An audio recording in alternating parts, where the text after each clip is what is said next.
Are you 30, 35, even 40 years old, but you have nothing saved for your financial future?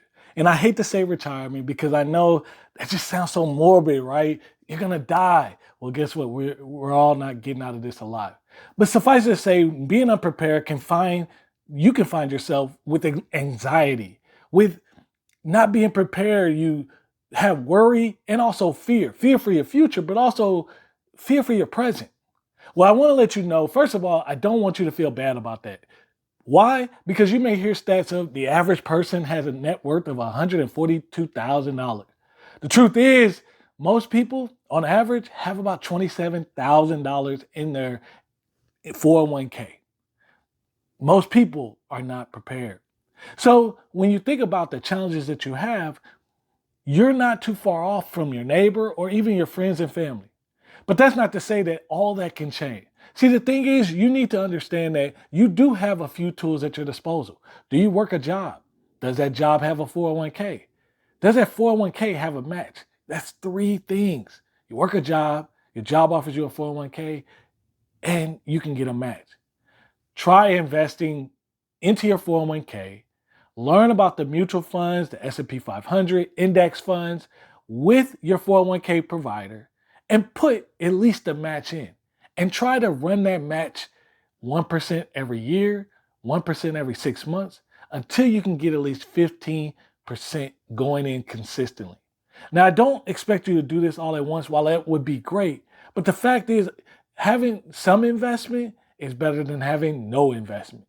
And while you may want to hear different rhetoric about, well, you can't depend on Social Security, you're right. That's the one thing you can't do. You can't depend on it. However, Social Security has been around and it will continue to be around. The average person in 2030 or 2060, if you're 30 years old, will be looking at about a $2,000, $2,100 payment. When you look at your bills, if you're making $40,000, $50,000 a year, that's nearly half your income. So really, you only need your investments to try to help buffer the rest of that so that you can continue living the lifestyle without you having to work. See, this part about your life is called financial planning. And the more you plan, the more you'll be able to actually do with your money. While you plan for the worst, meaning you're only going to make this income, the best can actually happen. You end up making more income. You find a side hustle. You maybe invest in a business.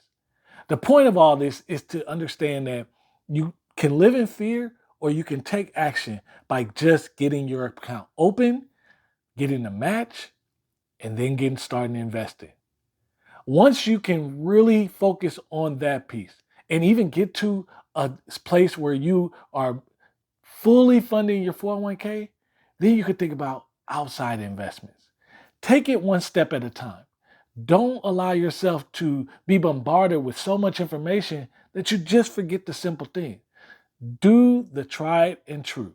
Because guess what? At the end of the day, while it doesn't make you the money the fast way, it's been the most consistent.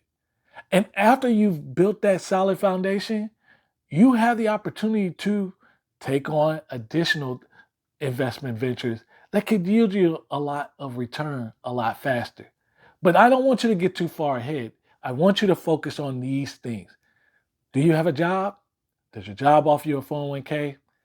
Can you get a match? Do those things and get yourself started today.